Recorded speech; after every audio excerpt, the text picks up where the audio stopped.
Okay, welcome back, dear viewers.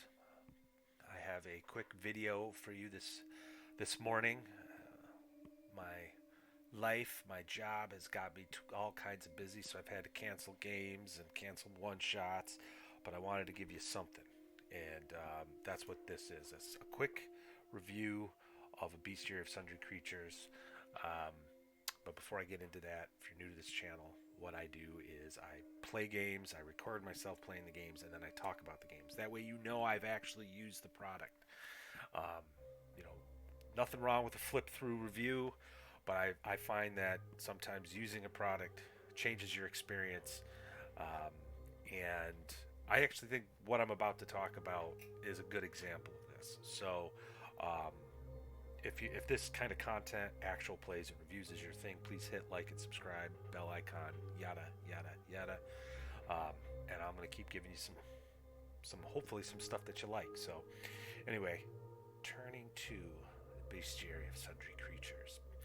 Um, so this just happened to cross my path by a happenstance, and I was able to get a physical copy for really cheap. Um, I suspect it was unintentionally sold at the price that I picked it up, but yeah, that's how I got it, and I'm glad I did because it is a very interesting book. Um, so why don't we start kind of walking through it? So what is it exactly? Well, put it simply, it's like a monster manual for your old school Renaissance games. It also comes with each stat entry also comes with a Morkborg entry, so you can also use it for your Morkborg games. So what I right there, this book has uh, multiple ways of using it. It's got such universal applicability. I mean, old school covers just about everything, and then you got Morkborg on top of that. Um, so that makes it very interesting and useful for your collection. But it's more than just a monster manual. It's a bestiary written from the perspective of the people from the medieval era. There was some really good research put into this, and the layout is really neat. It's just a beautiful book. I have an example of it. I believe that's a swallow that's actually statted in the book, and that piece of art comes from as illuminated art from I believe the University of Aberdeen, Scotland, or something like that. Um, so they really put a lot of time and energy into this to make it really authentic, and that's sort of where I think this could be a really good book for your Lion and Dragon games because that's RPG pundits thing, right? The medieval authentic. Well, the bestiary is very authentic in look, feel, and how they explain the creatures you find in this bestiary. Uh, uh, what's really cool about these entries too is not just like hey, we think dogs look like this, or these creatures are good omens, but it also includes weird stuff about the animals, like cures and ailments or curses that can be derived from them. Uh, One of the examples that I always go back to when talking about this book with people is I guess if you cut the feet off a blind puppy, before their eyes open, and gut them and boil them and then bathe in it, it can cure your aches and pains. Yeah, I mean it's a little gruesome, but it's taken from that era and what they thought. So it really adds that sort of an interesting element to your games if that's what you're looking for.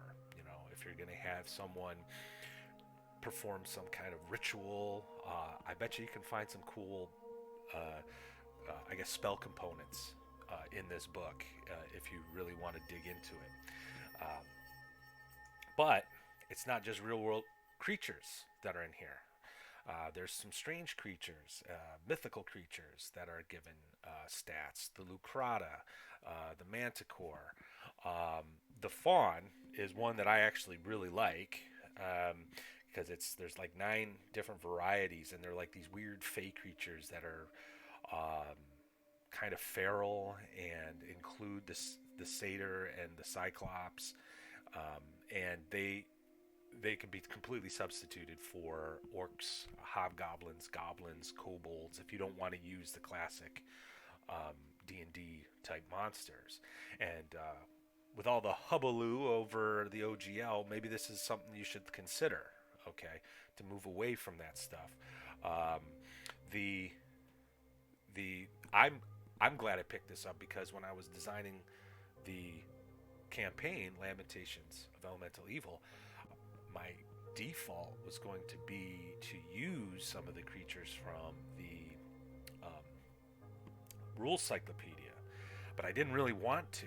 But at the same time, the idea of coming up with a wholly unique monster every time the players encountered something, that didn't appeal to me either. This book, stumbling upon it, was kind of a godsend. Um, so I was able to restructure on the fly some of my encounter tables and included some of these. In fact, the party encountered a Lucrata a couple sessions ago, almost killed our stalwart halfling, who now has finally been killed by a displacer beast.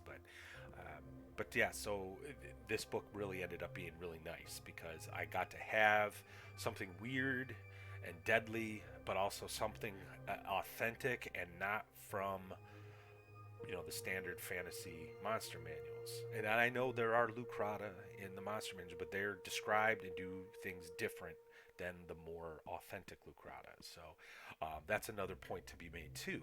Where there is some overlap, there's still going to be a lot of difference. So um, very cool, very cool book. So that gets me to the $64,000 question: should you pick this up?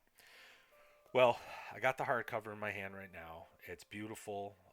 It's over 100 pages, and I didn't pay $35 for it. I got it, like I said, at a discounted price, and I'm not sure I would spend 35.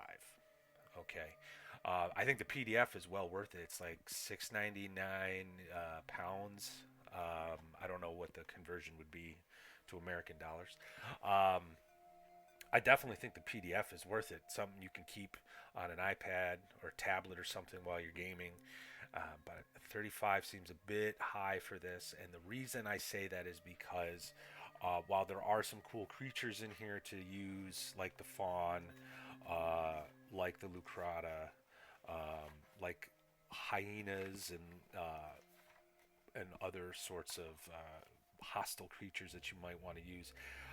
They also have uh, stats for,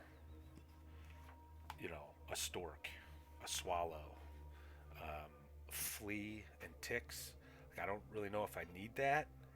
The information around that is kind of interesting, but I don't know if I needed stats for all that. So um, I'll leave that up to you. If you want a physical copy, I know I'm a big stickler for physical copies. If I had picked up the PDF first, I'd probably, I guess, maybe pick up the Bestiary on a physical copy, just because I like to have physical copies. But purely from, is it worth that price? I'm not entirely sure. Um, so I'll leave that up to you. But if you do decide to pick it up, the PDF especially, please go to Post-Mortem Studios and buy directly from them, because we want to support our indie creators. And $8, I think the loose translation to American dollars, I think it's totally worth it. And then of course the physical copies at Lulu. But that's it. Like I said, quick video, and then I gotta get back to work.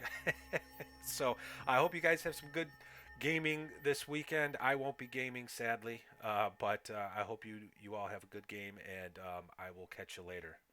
Take care.